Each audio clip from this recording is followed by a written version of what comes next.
Pak Wempi, kemudian di dalam berbagai penugasan ini, salah satunya kan Pak Wempi juga mendapat tugas sebagai sekretaris Next ya Pak Iya, ya. sekretaris. Yang ini Kepala Sekretariat ke- KNKS, Pak. Kepala Sekretarian KNKS KNKS. ya. Iya.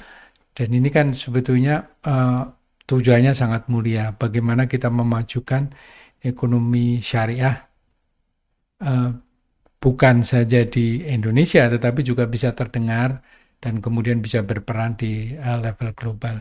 Kalau kita melihat jumlah penduduk Islam yang menganut mazhab-mazhab syariah, mestinya kan itu sangat dominan sekali.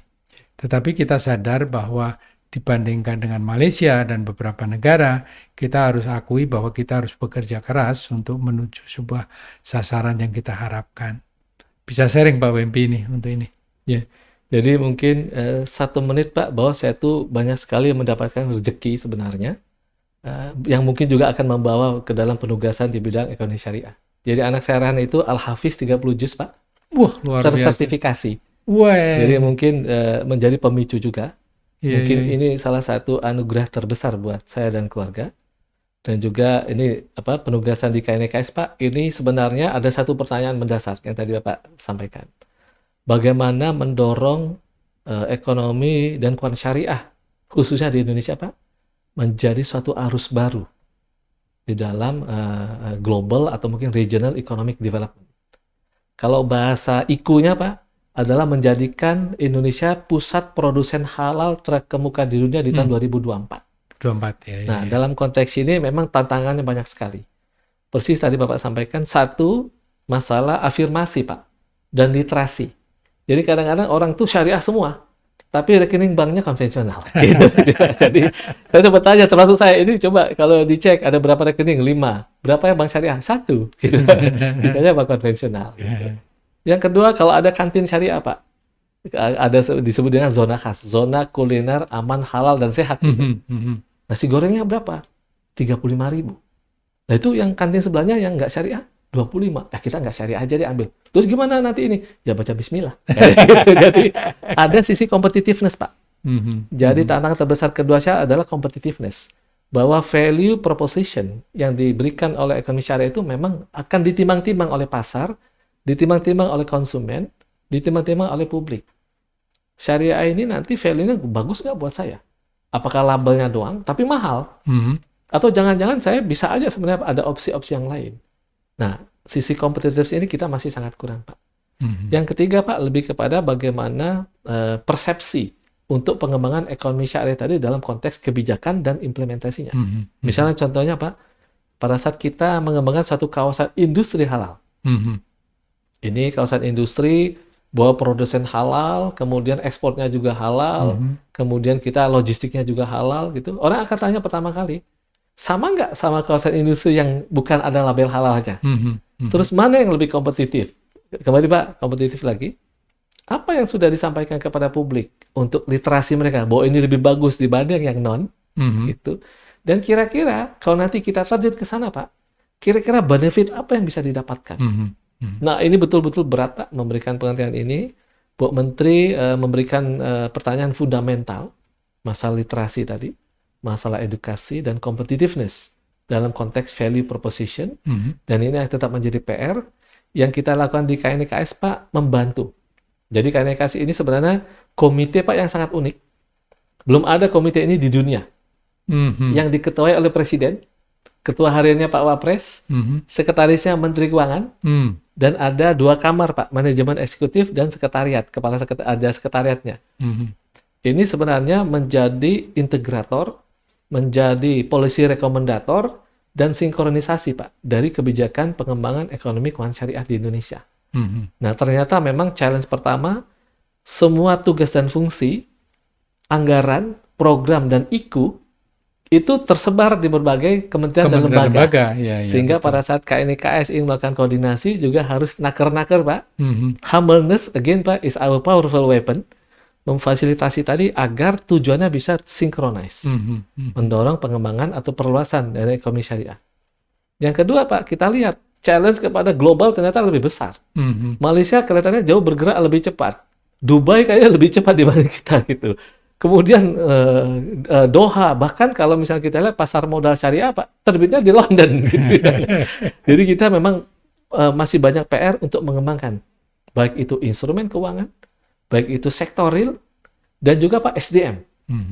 Ternyata memang pada saat diteliti oleh para teman-teman akademisi yang jadi scholars di ekonomi syariah, pada saat dunia kerja, Pak, itu menyeleksi, taruhlah para lulusan universitas. Maka first tier itu akan lari kepada perusahaan-perusahaan konvensional. Second tier-nya, Pak, bahkan third tier-nya bahkan baru kepada syariah. Jadi tanda kutip agak sedikit ini, Pak, enggak jadi prioritas. Sekarang, Pak, lebih afirmatif. Karena dari jurusannya sudah ada, Fakultas Ekonomi dan Keuangan Syariah misalnya, atau Fakultas Ekonomi Islam, sehingga mereka langsung terfokus kepada satu jurusan tertentu dan nanti akan diadopsi kepada dunia kerja. Challenge-nya masih ada, Pak. Bagaimana situasi atau kurikulum yang ada di dalam pembelajaran itu matching dengan kebutuhan industri. Apakah ia nanti lulusan sarjana ekonomi Islam langsung bisa diterima dan kemudian langsung bisa up and running dalam industri keuangan syariah misalnya. Nah, ini juga menjadi challenge yang sekarang dimitigasi terus oleh teman-teman para scholar di universitas yang mengelola jurusan tersebut. Jadi, all and all, Pak, in a nutshell, ekonomi syariah kita tuh berkembang sekarang jauh lebih cepat. Pak Wapres turun langsung, Bu Menteri Keuangan sangat aktif mengkoordinasikan para stakeholders, manajemen eksekutifnya juga proaktif, Pak, outreach kepada semua kementerian lembaga, dan menyamakan persepsi mengenai bagaimana memperluas, mempercepat, menguatkan dari program dan kegiatan ekonomi syariah nasional. Jadi ini menjadi PR terus, Pak, dan kalau kami perhatikan dari sumbangsi perbankan nasional mungkin kita baru kurang dari 10%. Kalau pasar modal bareng sekitar segitu juga. Mungkin kalau industri keuangan non-bank juga nggak lebih dari 10%. Jadi masih banyak PR, sementara beberapa negara lain mungkin sudah lebih dari 20-30%. Dengan penduduk Indonesia yang mayoritas Muslim, ya. Ini kelihatannya akan menjadi challenge ke depan untuk bisa dimitigasi bersama. Betul. Saya kira bukan pekerjaan mudah walaupun kita di Indonesia ini negara besar, sebagian besar kita adalah Muslim, karena memang nitty-gritty daripada syariah itu harus diimplementasikan dalam suasana yang non-syariahnya sudah lebih maju ya, Pak. Persis. Dan saya kira ada modal dasar yang menjadi persyaratan berkembangnya modal ekonomi syariah kan, itu ada saling kepercayaan di antara stakeholder. Dan kemudian kepercayaan itu harus dipelihara dengan sebuah kejujuran. Dan itu yang oleh bank-bank konvensional kan itu digunakan sebuah indikator-indikator ya, Pak. Ya. Luar biasa, Pak. Ini mudah-mudahan kita akan bisa menjalankan tugas ini dengan baik. Tapi Pak Wempi, ini tugas Pak Wempi kan banyak ini. Staf ahli, kemudian untuk deputies G20, kemudian kepala sekretariat Next, kemudian IFAD. Saya dengar Pak Wempi mendapat penugasan baru nantinya ini. Iya, Pak. Terus itu siapa yang mau menjalankan itu, Pak? Artinya apakah gini, berbagai tugas yang Pak Wempi selama ini emban, selain staf ahli kan kemudian harus ditinggalkan pada saat nanti Pak Wempi melaksanakan tugas yang baru. Ini sudah boleh belum ini dibicarakan bahwa Pak Wempi akan mendapatkan tugas baru nih? Pengusulannya sudah, Pak, ke Bank Dunia. Iya. Sudah direspon, jadi menunggu ke presnya. Oke. Insya Allah nanti Oktober, Pak, akan berangkat. Efektif mulai 1 November 2022 di Washington DC. Jadi sebagai Direktur Eksekutif Bank Dunia untuk Southeast Asia Voting Group, itu 11 negara, Pak, konstituensinya. 11 negara ya, Pak, ya. Jadi Direktur Eksekutif Bank Dunia ada 25, Pak, di Bank Dunia, membawahi 200 negara. Iya. Jadi saya yang Direktur Eksekutif yang ke-16. Yang membawahi Southeast Asia Voting Group dan beberapa negara Asia Pasifik, negara Pasifik. Iya. Jadi tapi saya kira saya confident dengan pengalaman Pak Wempi. Secara internal di Kementerian Keuangan, Pak Wempi punya pengalaman di Pusaka, kemudian di G20 Pak Wempi sudah bisa memanage berbagai volatilitas katakanlah hubungan ekonomi dan non ekonomi dari members country. Insya Allah nanti tugas di Bank Dunia sebagai Executive Director bisa lancar, bisa sukses dengan hasil yang diharapkan oleh semua. Ini yang mengharapkan semua rakyat Indonesia ini. Siap. Sangat berat, Pak. Sangat berat. Nah, kembali lagi Pak Wempi ini kan Pak Wempi mendapatkan tugas di Bank Dunia ini melalui sebuah proses. Nah, apakah ada pengalaman yang unik Pak gitu, yang bisa di-share ke generasi muda ini terutama? Bagaimana Pak Wempi mendapatkan tugas yang ini kan tugasnya internasional. Tugas internasional dengan pengalaman Pak Wempi, apa saja sebetulnya yang perlu disiapkan oleh generasi muda ini untuk bukan saja muncul dan menonjol di atas rata-rata air secara domestik, tetapi juga nanti secara internasional.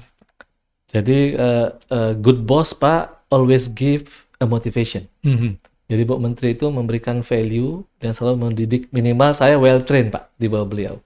Jadi motivasi itulah yang membuat kita harus harus betul-betul memanfaatkan, karena we learn from the best Pak, dan we learn how to become the best. Jadi ini Pak, spirit ini kelihatannya perlu dijaga. Jadi kita nggak tahu, kadang-kadang kita belajar sama siapa, tapi kita tahu belajar dan mesti dari the best, atau minimal lebih baik dari kita, dan kita harus menjadi lebih baik lagi. Yang kedua Pak, bahwa memang ini penugasan yang sifatnya unik. Kalau saya lihat memang Pak, karena ini international dan ini sangat banyak sekali konektivitasnya dengan berbagai negara, maka kalau dari amanah yang diberikan kepada saya dari Bu Menteri adalah how to increase our global presence. Jadi bagaimana Indonesia bisa lebih mengemuka, hadir di dunia global. Bukan hanya SDM-nya, tetapi juga competitiveness-nya, kemudian keberhasilannya, dan juga how kita bisa ini Pak, ada lesson learned, sehingga kita tuh bisa majunya bisa lebih cepat. Di Bank Dunia menjadi pusat dari ekonomi, development financing ada di situ Pak, dan ini meliputi semua program pembangunan yang ada di seluruh dunia, sehingga ini menjadi tempat yang bagus untuk belajar. Namun karena kita jadi direktur eksekutif, nggak boleh hanya belajar Pak, tapi juga bagaimana to benefit semaksimal mungkin untuk kepentingan Indonesia di sini dan kepentingan konstituensi.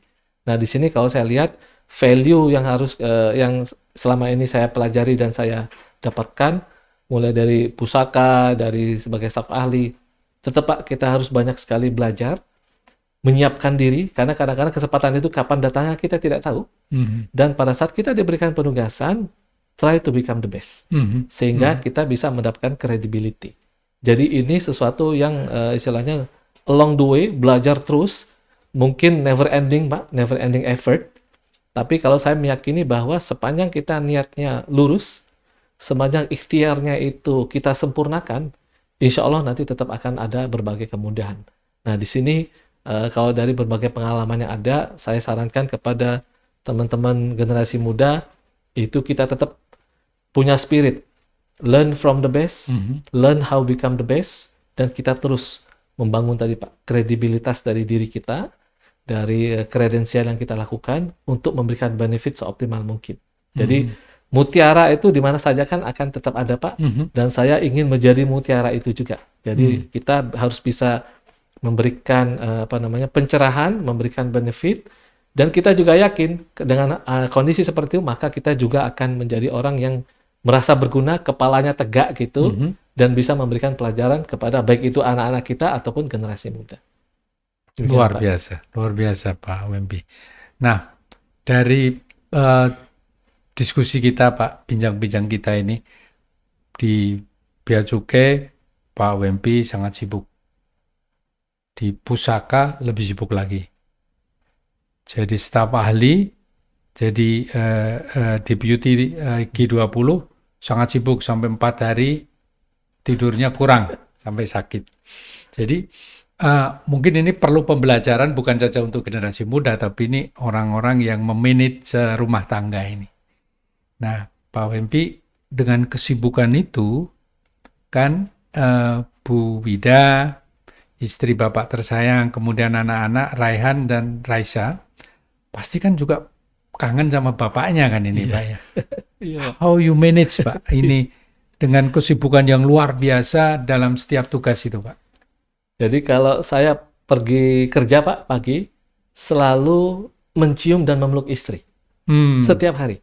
Wah, Kalau ada di rumah itu, dan anak-anak juga kalau nggak sedang kuliah atau sedang di pesantren, itu selalu saya peluk, saya cium.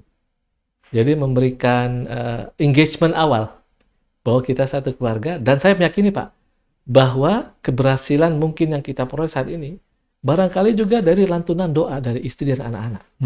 Jadi kita tidak boleh overconfidence bahwa kita seolah-olah kita capai sendiri. Barangkali yang nyampe ke langit itu doanya istri ya. atau doanya anak-anak. Yang kedua mencari margin Pak, margin waktu. Jadi saya tanya sama anak-anak, apa yang paling anak-anak harapkan atau idam-idamkan dalam keluarga kita? Makan malam bersama Pak. Jadi sesuatu yang, kenapa makan malam bersama? Karena itu bisa saling cerita.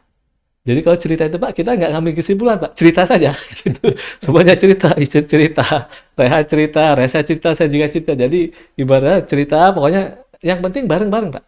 Mungkin makan soto bareng, karena kesukaan kita makan soto Betawi Pak. Oh.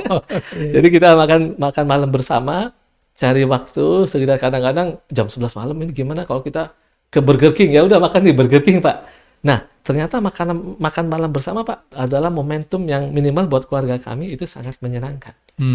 Nah, yang ketiga Pak, itu saling mendoakan. Jadi kadang-kadang Resya di pesantren, Rehan di Undip Pak, sekarang semester 7, istri di rumah, saya mungkin sedang di luar negeri, kita saling mendoakan. Dan ini memang kita samakan bahwa karena kita satu keluarga, ikatan paling kuat di sini, apapun yang terjadi, maka kita harus saling mendoakan, saling mendukung. Jadi saya yakinkan kepada diri saya, istri dan anak-anak bahwa sebagai ayah, saya akan memberikan pengorbanan apa saja untuk kepentingan keluarga dan anak-anak sepanjang koridornya tepat. Dan ini memang menurut saya komitmen ini penting. Bahkan dalam konteks kita mendidik anak tadi Pak, terus terang waktunya sangat kurang. Saya titipkan anak-anak di pesantren, memonitor bagaimana perkembangannya dari tingkah laku yang lain-lain, dan juga termasuk Pak bagaimana menularkan. Jadi saya sendiri belajar agama nggak lama Pak, namun saya lihat memang apa yang menjadi titik pokok kalau pada saat misalnya Rehan ke Undip Pak, saya selalu pesankan, pertama adalah jaga iman. Karena setelah jaga iman itu kita jaga kesehatan. At the same time, baru fokus bagaimana menyelesaikan complete the mission. Kalau saya Mas Rehan complete the mission, selesaikan sebaik mungkin. Rehan bukan the best Pak di kampusnya, dia rata-rata air saja, tapi yang penting jaga iman, jaga kesehatan. Resa juga sama. Kadang-kadang Resa lebih confident, oh ini gimana ujiannya adik? Oh gampang semua ya? Oh gitu. Gimana? Ya itu semuanya aku sudah pelajari. Begitu dilihat hasilnya 65, dapatnya itu 70 gitu. Saya kira kalau gampang kan dapatnya 100 ya Pak, enggak 65 gitu. Jadi yang penting lulus aja gitu maksudnya. Tapi kalau saya lihat Pak, saya tidak ingin membebani anak-anak. Jadi ayah tidak ingin anak-anak jadi apa terserah anak-anak. Ayah hanya memfasilitasi. What is the best for you? Ke depan kita akan fasilitasi. Yang penting imannya kuat. Dan ini saya sampaikan kepada istri juga kepada anak-anak. Tahu jawab kita itu sekarang, keberhasilan kita adalah investasi orang tua. Keberhasilan kita adalah mendidik anak ke depan. Jadi investasi kita adalah kepada anak. Sehingga nanti ini satu hal yang hemat kami perlu terus kita jaga Pak. Dan selama ini tetap berkomunikasi. Karena dulu ayah saya tentara, cukup keras Pak didikannya. Saya nggak ingin meniru. Jadi saya pendekatannya lebih soft, lebih berusaha mendengarkan, dan semua beban di kantor nggak saya bawa ke rumah Pak. Jadi beban kantor itu saya ini sendiri, kalau memang perlu nangis, saya nangis saja. Tapi di kantor gitu. Dan semua di rumah itu kita harus beda lagi environment-nya. Jangan terlalu banyak nitty-gritty yang ada di kantor sehingga bebannya menjadi gangguan kepada keluarga. Jadi memang itu kira-kira yang kami lakukan, Pak. Terima kasih Pak Wempi. Ini saya kira bisa menjadi pembelajaran kita, terutama generasi muda yang punya rumah tangga muda ya Pak ya. Karena memang tidak mudah melaksanakan tugas yang menyita waktu sebagian besar dari hidup kita. Tapi pada saat yang sama kita juga punya kewajiban untuk bertanggung jawab terhadap keluarga yang kita bina. Terima kasih Pak Wempi. Ini very last sharing, Pak. Oke, siap. Ini sekarang ini kan anak-anak muda terutama di Kementerian Keuangan kan ini generasinya generasi milenial, Pak. Iya, 60%, Pak. Ya, 60%. Anak-anak kita generasi milenial itu kan pintar, dia smart. Untuk IT dia jago. Tapi ada beberapa hal yang mereka terus terang masih lag karena mungkin karena budaya. Iya. Rasa saling menghormati kadang-kadang itu berkurang. Iya. Rasa toleransi kadang-kadang berkurang. Kemudian dalam beberapa hal karena adanya IT kadang-kadang komunikasi yang sifatnya verbal orang per orang juga berkurang karena terlalu asik dengan gadget dengan peralatan lain. Nah, Pak Wempi ada apa saran masukan untuk generasi muda, Pak, terutama milenial kita, Pak? Ya. Kalau boleh saran pertama, Pak, barangkali ini cukup lugas bahwa pintar saja tidak cukup. Pintar itu penting, tetapi kita juga not to lose sight. Jangan sampai kehilangan fokus untuk memberikan kontribusi part of the team. Kalau kita bekerja di Kemenq, itu sangat diutamakan teamwork-nya. Dan dalam konteks ini, saya paham, karena dulu waktu di Pusaka, Pak, 60% lebih anggota saya itu milenial, mereka butuh leadership example. Jadi terhadap hal-hal yang kritikal, para leaders itu harus memberikan contoh yang baik, Pak, sebelum memberikan arahan. Supaya apa? Konsisten antara apa yang disampaikan dengan contoh nyatanya gitu. Nah, para milenial, hemat saya, Pak, yang kedua adalah jangan putus asa untuk memberikan koreksi dan kritikan dengan cara yang santun. Kita harus banyak belajar, Pak, dengan orang di luar negeri. Saya lihat anak-anak muda luar negeri juga kritis, tapi sangat santun, Pak, kepada atasannya. Saya lihat pada saat negosiasi sama Amerika misalnya, mereka sangat liberal, Pak. Tapi pada saat menyampaikan, mendapatkan perintah arahan, itu sangat santun dan disiplin, Pak. Jadi kalau menurut saya, tidak masalah, Pak, kita punya improvisasi, masalah gesture, tapi kesantunan itu sudah universal. Jadi jangan sampai kehilangan value dari kesantunan untuk menyampaikan suatu kritik atau satu hal yang sifatnya lugas kepada pimpinan. Nah, yang ketiga, Pak, barangkali saya ingin sarankan kepada anak muda, we never know competitive advantage kita itu bakal hold atau mungkin bakal laku atau enggak di masa depan. Jadi harus belajar terus. Jadi tidak boleh kita hanya spesialis di satu posisi, misalnya IT saja, Pak. Jadi kita harus ngerti juga bagaimana policy making. Kita harus tahu bagaimana cara membangun networking.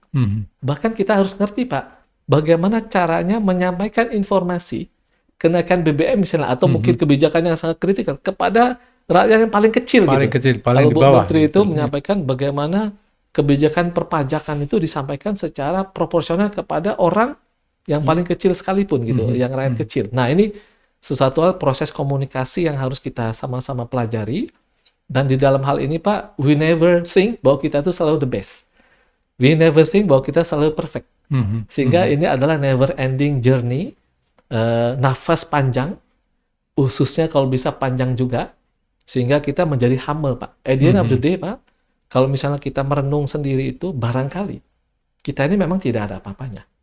Barangkali buat teman-teman yang merasa banyak sekali kontribusi itu, barangkali kalau tidak ada dia di dalam unit itu, unitnya jalan terus, Republik jalan terus gitu. Artinya apa yang membuat kita menjadi valuable itu adalah kita memberikan kontribusi positif. Dan jangan sampai lupa bahwa kontribusi positif itu kalau bisa part of the team. Jadi soliditas tetap terjaga, Pak, dan kita itu majunya bersama. Nah, menjadi anchor, Pak, di dalam kemajuan ini, kalau misalnya kita cita-cita untuk menjadi negara maju kelak di tahun 2045, never think we can go alone. Kita harus bersama-sama, dan saya meyakini, Pak, dengan komposisi kapasitas dari para milenial kita, fighting spiritnya yang sangat kuat, dan barangkali kesantunan yang mungkin selalu improve, kita siap, Pak. Saya sangat optimis, saya sangat mendorong para millennials, 2045, if our responsibility untuk menjadi negara maju, dan kita harus confidence untuk mencapai itu, Pak. Thank you, luar biasa, Pak. Saya kira ini akan memberikan inspirasi bagi generasi muda bahwa Anda boleh saja pintar gitu, tetapi Anda juga harus humble, Anda harus punya respect dengan orang lain, dan kemudian Anda juga harus siap dengan segala quote-unquote kesuksesan, tetapi juga sekaligus kegagalan yang mungkin terjadi. Terima kasih Pak Wempi, Sama-sama. sebuah pembelajaran yang luar biasa. Kami semua mendoakan, mudah-mudahan dengan tugas yang baru, mulai 1 November di Washington, selaku Executive Director di Bank Dunia, akan membawakan berkah bagi keluarga, bagi bangsa dan negara. Amin. Terima kasih perhatiannya sekali lagi. Sukses selalu Pak Wempi. Terima kasih. Halo sobat, demikian bincang-bincang saya dengan Pak Wempi Saputra yang luar biasa. Sobat, saya kira bisa belajar dari tacit knowledge yang tadi di-sharing oleh Pak Wempi, dari tugas di Direktorat Jenderal Bea dan Cukai, kemudian beralih ke pusaka yang menjadi nerve-nya, menjadi sentral daripada kebijakan Kementerian Keuangan, yang mampu menjembatani keinginan pimpinan dengan para eselon 1, dan pengalaman Pak Wempi selaku staf ahli dengan 4 tugas tambahan lainnya, diantaranya adalah selaku Deputi G20 yang mewakili Indonesia untuk berjuang menunjukkan bahwa kita bisa berada sejajar di antara negara-negara maju di dunia. Mudah-mudahan sharing ini bisa bermanfaat bagi Anda semuanya, bisa menjadi inspirasi bagi Anda semuanya, dan bisa mengambil manfaat dari diskusi ini. Terima kasih atas perhatiannya. The Maestro Media, para maestro berbagi info.